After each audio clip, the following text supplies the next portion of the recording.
Halo teman-teman, selamat datang di Dreamland. Hari ini saya akan memandu Anda ke sebuah film drama keluarga Korea Selatan yang berjudul Be With You. Dibintangi oleh Soo Ji-suk dan Son Ye-jin, Be With You adalah film remake dari film Jepang tahun 2004 dengan judul yang sama, berdasarkan sebuah novel dari Takuji Ichikawa. Menceritakan tentang sebuah keajaiban yang berhasil membawa kembali sang ibu dari kematian dan membuat keluarga kecil itu diliputi banyak kebahagiaan sebelum sang ibu kembali menghilang. Jadi langsung kita saksikan Be With You.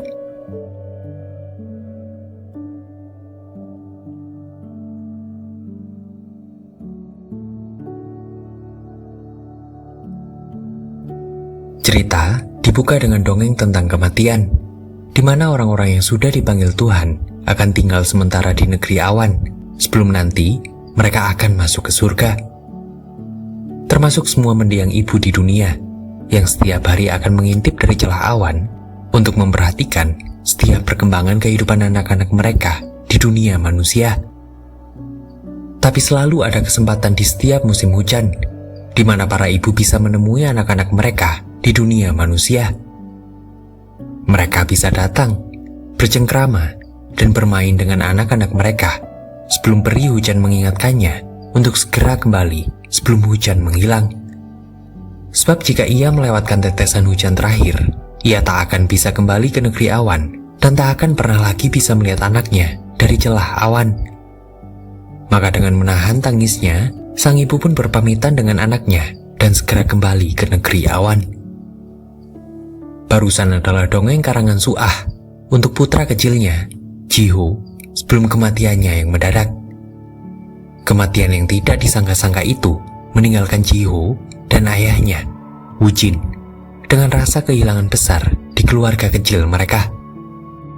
Kepergian Suah itu harus membuat Woo-jin, yang kini menjadi orang tua tunggal untuk Ji-ho, bersiasat lebih panjang agar ia tetap bisa menjadi tulang punggung keluarganya, tanpa membuat Ji-ho merasa kurangnya kasih sayang dari orang tuanya.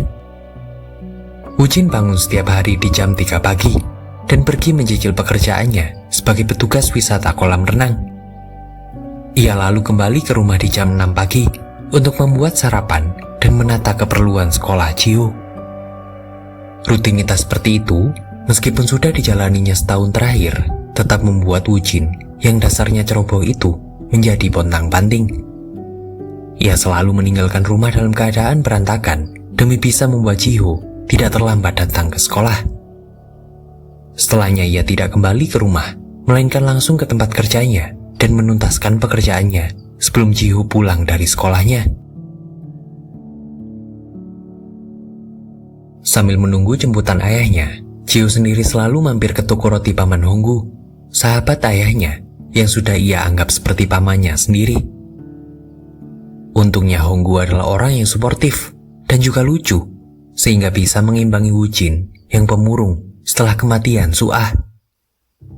Bahkan Honggu lah yang menjadi alternatif pengganti orang tua setiap kali Woo-jin berhalangan hadir di kegiatan sekolah Ji-ho. Termasuk saat kini, Ji-ho membutuhkan Honggu untuk menemaninya berlomba lari estafet di kejuaraan sekolah. Namun karena bukan orang tua kandung, Honggu ternyata tidak bisa didaftarkan sebagai peserta lomba lari estafet. Untungnya ada Woo-jin yang ternyata bisa menyempatkan waktunya di sela pekerjaannya. Namun lomba lari itu sebetulnya terlalu berat untuk dijalani Woo-jin yang punya penyakit hormon yang membuatnya pingsan setiap kali jantungnya berpacu terlalu keras. Woo-jin tak henti-hentinya minta maaf atas penyakitnya itu kepada Ji-ho, yang membuat Ji-ho kalah dalam lomba lari estafet. Tapi Ji-ho yang masih sekecil itu ternyata bisa mengerti keadaan fisik ayahnya dan sama sekali tak mempermasalahkannya.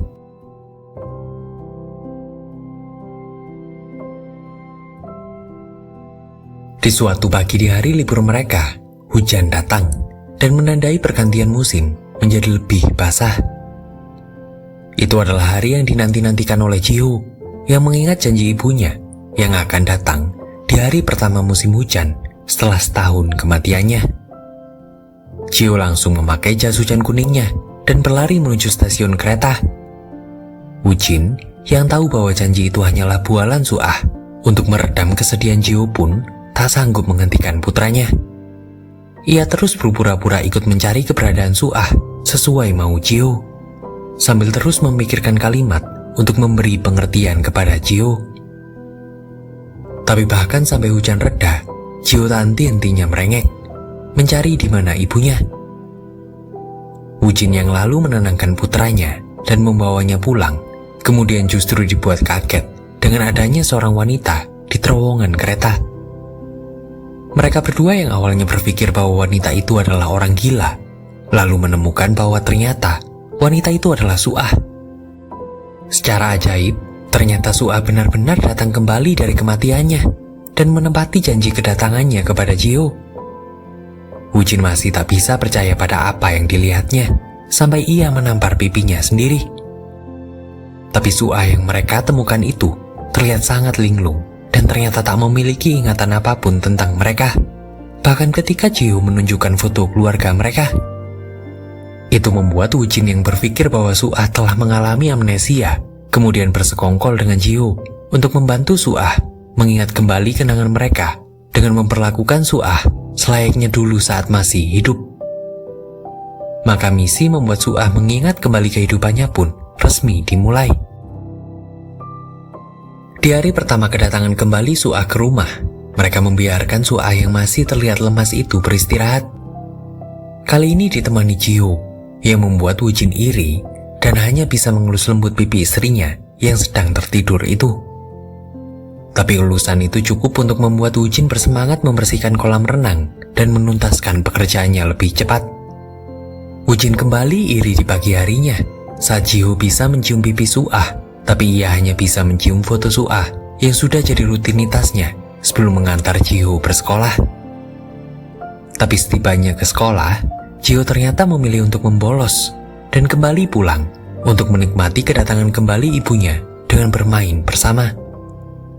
Mereka bermain kartu, steko, pukul-pukulan, yang kemudian membuat Wujin kembali iri karena upaya polos kerjanya ternyata sudah didahului oleh Jio. Tapi satu kesempatan kemudian datang di mana Wujin tak perlu merasa iri kepada Jio. Momen emas itu adalah saat di mana dengan amat heroiknya Wujin bisa memeluk Suah untuk melindunginya dari letupan topoki yang sedang digoreng Suah. Itu bahkan membuatnya bisa punya momen berdua dengan Suah saat di malam harinya Suah berinisiatif mengoleskan obat luka bakar ke punggung Wujin. Di momen itu, Suah meminta Wujin menceritakan bagaimana awal mula keluarga ini terbentuk. Wujin pun mencoba menceritakannya yang ia mulai sejak pertemuan pertama mereka sebagai sesama siswa SMA di kelas yang sama. Wujin mengingat bahwa ia tak pernah punya keberanian mengutarakan cintanya kepada Suah, bahkan meskipun ia punya momen heroik untuk menyelamatkan Suah yang tenggelam di kolam renang.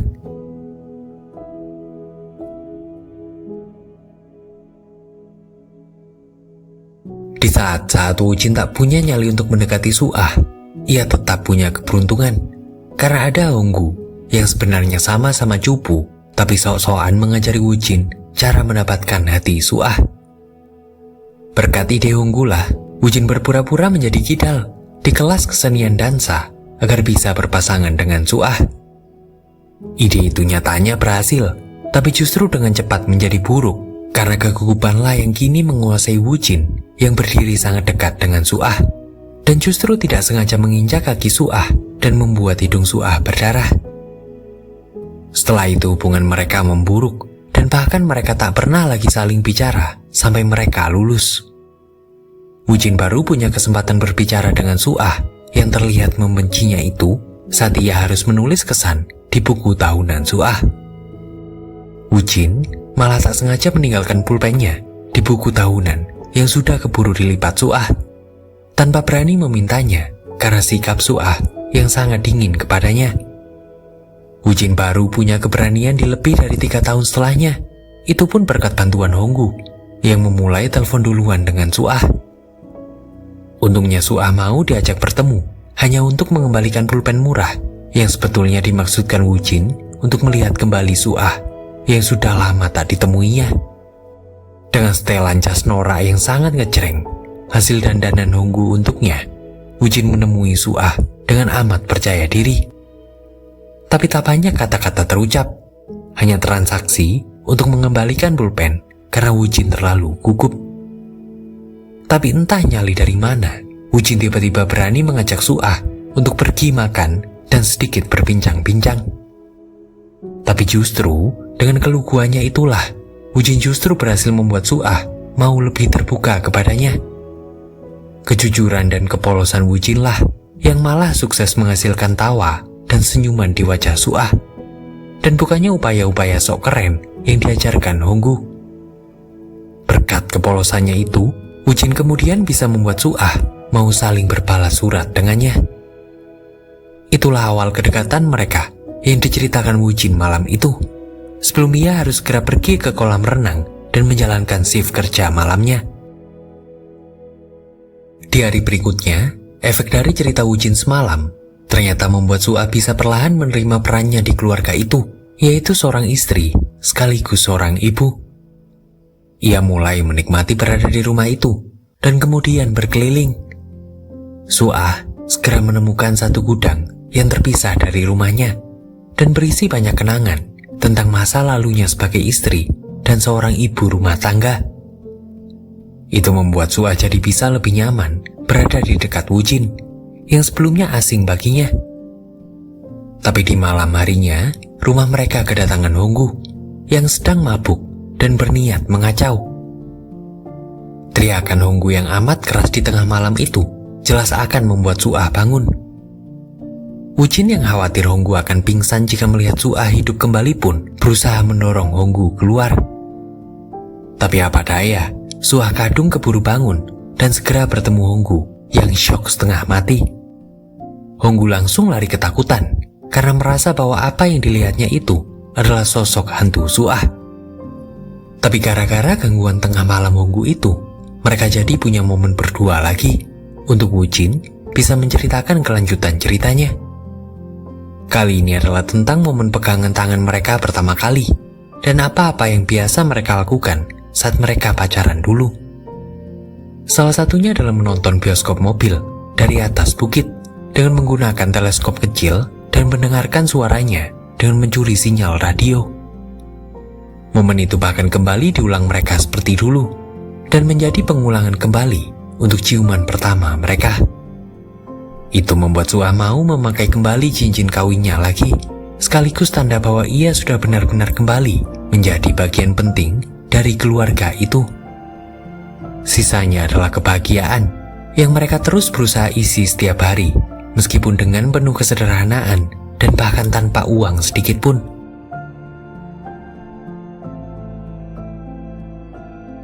Perlahan-lahan Suah juga semakin tahu akan keadaan sakit Wujin, yang membuat Wujin selalu pingsan saat jantungnya berpacu terlalu keras.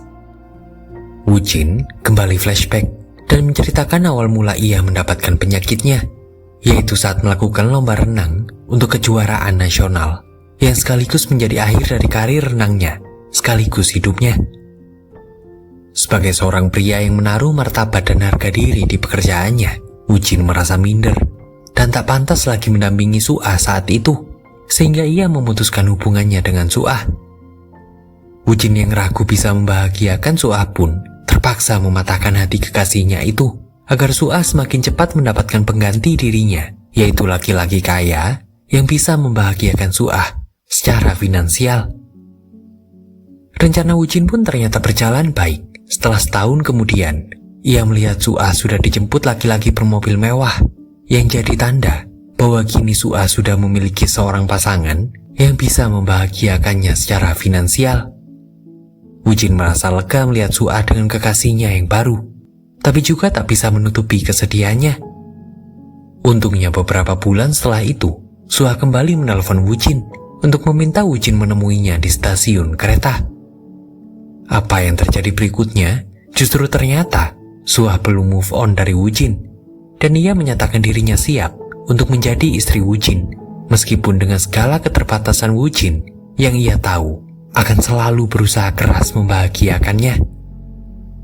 Itu ternyata adalah awal mula langkah mereka untuk masuk ke jenjang berikutnya, yaitu menikah dan berkeluarga.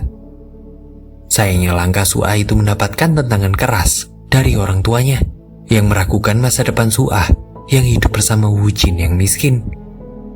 Namun ternyata langkah itulah yang justru mengantarkan hidup Suah ke tahun-tahun paling bahagianya sebelum ia meninggal dunia.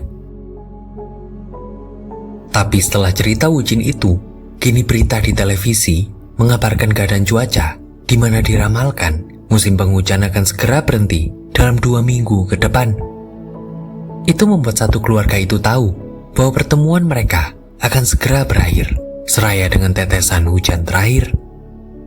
Suah jadi yang pertama sadar di mana ia menyikapi itu dengan mengajari Jiho semua keterampilan mengurus rumah dan memasak menu sederhana agar bisa sedikit mengurangi kerepotan Wujin nanti. Di mana di malam harinya, setiap Jiho telah tertidur, Suah akan menonton rekaman video keluarga mereka dan menangis sendirian. Sementara di setiap malam pula, Wujin selalu tidak ada di rumah. Diam-diam ia mengajak Honggu untuk mengangkut ranting-ranting kayu dan menyusunnya untuk menutupi terowongan kereta. Wujin berpikir bahwa apa yang dilakukannya itu bisa menghentikan Suah dari kepergiannya, sebab mesin teleportasi berbentuk terowongan itu sudah rapat dipagarinya. Kesedihan yang perlahan-lahan semakin menuju puncak finalnya itu tiba-tiba terganggu ketika suatu hari Jiho berulah. Jiho kedapatan mencuci mobil milik orang tua teman sekelasnya dan malah merusak cat mobil itu karena ia membersihkannya dengan sikat gosok yang kasar. Jiho mengakui kesalahannya, tapi ia juga hanya terus menunduk saat ibu temannya itu memarahi dirinya dan ayahnya dengan kalimat yang kasar. Tangis Jiho baru pecah di jalan menuju rumah mereka. Di sana akhirnya Jiho memberitahu ayahnya kenapa ia mencuci mobil temannya itu. Tak lain adalah cerita mitos. Jika seseorang mencuci mobil, maka hujan akan segera turun setelahnya. Mitos itu ternyata ditelan mentah-mentah oleh Jiho yang berharap bahwa barangkali usahanya itu bisa menunda kepulangan ibunya ke negeri awan. Wujin luluh hatinya mengetahui bahwa anaknya juga ternyata mengalami kesedihan yang sama menjelang berakhirnya musim hujan tahun itu. Tapi Wujin kemudian justru dibuat semakin patah hati saat ia menemukan tanggul yang dibuatnya telah dirusak oleh longsoran air dari atas terowongan. Hari yang cerah pun akhirnya datang. Tapi itu bukanlah hari yang dinanti-nanti Wujin, Jiho, dan Suah. Sebab justru hari dengan penuh matahari itu berarti adalah perpisahan yang sebenarnya untuk mereka. Suah sudah ikhlas menghadapi takdirnya dan berjalan menuju terowongan. Tapi Jiho tak ingin ketinggalan momen terakhir dengan ibunya dan segera mengejarnya. Di dalam terowongan yang gagal dipagari Wujin, mereka pun beradu tangis. Jiho dan Suah tak henti-hentinya saling meminta maaf karena saling merasa belum menjadi yang terbaik untuk satu sama lainnya. Tapi mereka juga saling berterima kasih sebab bagi mereka masing-masing, Jiho sudah menjadi anak terbaik bagi Suah. Begitu pula Suah yang sudah menjadi ibu terbaik bagi Jiho. Tapi satu orang masih belum hadir di sana, adalah Wujin. Wujin berusaha berlari menuju terowongan dari tempat kerjanya dan lalu jatuh lemas sebelum sampai ke terowongan. Penyakit Wujin benar-benar memaksa menghentikan langkahnya, namun ingatan tentang momen berduanya bersama Suah terus membuat dirinya bisa bangun dan mengejar kepulangan Suah. Untungnya ia masih sempat melihat Suah untuk yang terakhir kalinya. Namun mereka tak saling bicara, tapi dari senyuman Suah lah Wujin tahu bahwa selama kehidupan Suah bersamanya, Wujin sudah berhasil memberikan Suah kebahagiaan yang dijanjikannya. Suah lalu menghilang dan meninggalkan Wujin bersama Jiho untuk hidup berdua dan saling menjaga satu sama lainnya. Ketika Wujin memeriksa gudangnya, ia menemukan buku diary Suah yang selama ini tak pernah mau dibacanya. Dengan sisa-sisa ratapan tentang sosok Suah, Wujin membuka diary itu dan mengetahui fakta tentang Suah yang ternyata sudah mencintainya sejak awal, bahkan sebelum cintanya dimulai untuk Suah. Diary itu ternyata menggambarkan sisi lain dari cerita yang sama tentang awal mula kedekatan mereka sampai akhir pertemuan mereka. Diary itu ternyata juga memuat versi cerita Su'ah tentang kejadian pasca mereka putus, di mana ternyata lelaki dengan mobil mewah itu hanyalah teman biasa bagi Su'ah. Su'ah bahkan mengetahui kedatangan Woo Jin saat itu dan bahkan rela mengejar Woo Jin di tengah hujan. Sayangnya bukannya mendapatkan Woo Jin, Su'ah justru tertabrak mobil dan mengalami koma di rumah sakit. Ajaibnya, justru saat komanya itulah Su'ah melompat ke masa depan dan menjadi sosok Su'ah yang ditemui Jiho dan Woo Jin di terowongan. Sehingga wajar saat pertemuan mereka itu, Su'ah tak memiliki memori apapun tentang keluarga kecilnya dengan Woo Jin dan juga Jiho. Tapi justru momen kebersamaan dengan Woo Jin dan Jiho itulah yang membuat Su'ah tahu apa yang harus dilakukannya saat ia bangun nanti, yaitu mengejar Woo Jin, menikahinya, dan membangun sebuah keluarga dengan seorang putra bernama Jiho. Maka dengan menutup diary itu dan menjalani hidupnya sebaik mungkin demi memenuhi janjinya kepada Su'ah untuk terus menjaga Jiho sampai ia dewasa. Be with you. Tamat. Cukup sekian pembahasan film kita kali ini ya teman-teman. Terima kasih atas atensinya. Tetap waras dan terengginas. Selalu berbahagia ya. Bareng